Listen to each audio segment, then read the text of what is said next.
ஏன்னா நிர்மல்குமார் ஒரு multi talented person. அந்த அமைச்சரவையில் இருக்கிற எல்லா அமைச்சருக்கும் அவர் தான் மவுத் பீஸ் மினிஸ்டராக இருக்கிறாரு, மல்டி டேலண்டட் மினிஸ்டராக இருக்காரு. அதெல்லாம் சிறப்பு. மெடிக்கல் படிக்காதீங்க, கார்பெண்டர் ஆகுங்க, பிளம்பர் ஆகுங்கன்னு திடீர்னு கேரியர் கைடன்ஸ் கொடுப்பாரு. திடீர்னு அவரே மேகதாது அணைக்கும் பேசுவார், சட்டத்துறைக்கு பேசுவார், அவர் துறையில் சில செய்திகளை தெரியாதுன்னு சொல்லுவார். இப்படி ஒரு அமைச்சர் தன்னுடைய வேலைகளை விடுத்து தன்னுடைய மற்ற பணிகளை பார்க்கின்ற சுமை காரணமாக வேணுமோ தன்னுடைய துறையை சேர்ந்த ஒரு சிஎம்டி வெளியிட்டிருக்கிற அறிக்கையை கூட தெரியாமல் பேசுகிறார். எந்த புகாரும் வரலங்கிறார். வைட் ஸ்ப்ரெட் கம்ப்ளைண்ட்ஸ் தான் அவர் அருண்ராய் ஐஏஎஸ் சொல்றாரு. ஆனால் அவர் எந்த புகாரும் வரவில்லை, ஆனால் நாங்களாக ஆய்வு செய்கிறோம் அப்படிங்கிறார். அப்புறம் சொல்றாரு, போன வருஷம் கூட இருந்தது, இப்போ 9,50,000 கனெக்ஷன்ஸ் தான் இப்போ இந்த பிரச்சனை வந்ததுங்கிறார்.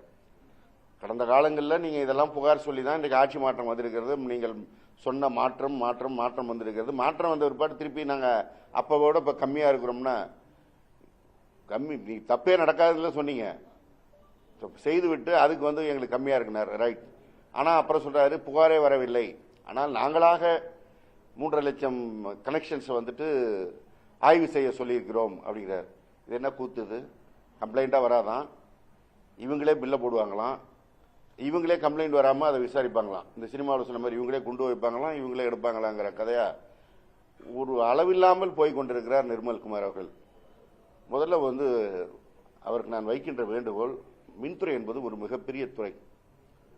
அந்த துறையில் என்னென்ன டிவிஷன்ஸ் இருக்கு, அதெல்லாம் எப்படி இயங்குது, அதில் இருக்கிற பிரச்சனைகள் என்ன, இதெல்லாம் ஒரு மாதம் 2 மாதம் அவர் எடுத்துக்கிட்டு ஆய்வு செய்து கொண்டு பிறகு இந்த பேட்டி கொடுக்கலாம் வரணுங்கிறது தான் என்னுடைய வேண்டுகோள். அவர் ஆட்சி அமைந்த அன்று இந்த பதவி அவர் ஏற்ற நாள்லேருந்தே பார்த்தீங்கன்னா பேட்டி கொடுத்துக்கிட்டே இருக்கார். கரண்ட் கட்டுக்கு காரணம் என்னன்னு நாடே போராடுது அப்படின்னு கேட்டால் ஒவ்வொரு நாளும் ஒரு காரணத்தை சொன்னார். ஒரு நாள் அந்த துறையில் இருக்கிற அதிகாரிகளே சதித்து செய்கிறார்கள்னார். அப்புறம் திமுகவை சேர்ந்தவர்கள் ஃபியூஸ் கேரியரை பிடிக்கிட்டு போயிட்டாங்க, திருடிட்டு போயிட்டாங்கிறார். அப்புறம் மெயின்டெனன்ஸில் தான் பிரச்சனை அப்படிங்கிறார். இப்படி அவருக்கு வர்ற வாட்ஸ்அப் செய்தியை வைத்துக் கொண்டு பேசிக் கொண்டிருக்கிறார். ஒரு ஆய்வை முழுமையாக செய்து எங்க பிரச்சனை இருக்குன்னு பார்த்தாலே இந்த பிரச்சனையெல்லாம் வராது. திராவிட முன்னேற்ற கழக ஆட்சி 5 ஆண்டு காலத்தில் எழாத மின்தட்டுப்பாடு பிரச்சனை இந்த ஆட்சி அமைந்த இந்த குறுகிய நாட்களில் ஏற்படுகிறது என்றால் அதில் கவனம் செலுத்த வேண்டிய அவர் நிர்மல்குமார் கவனம் செலுத்தாமல் இருக்கிறார் என்கிற காரணத்தினால்தான் இப்படி இருக்கிறது.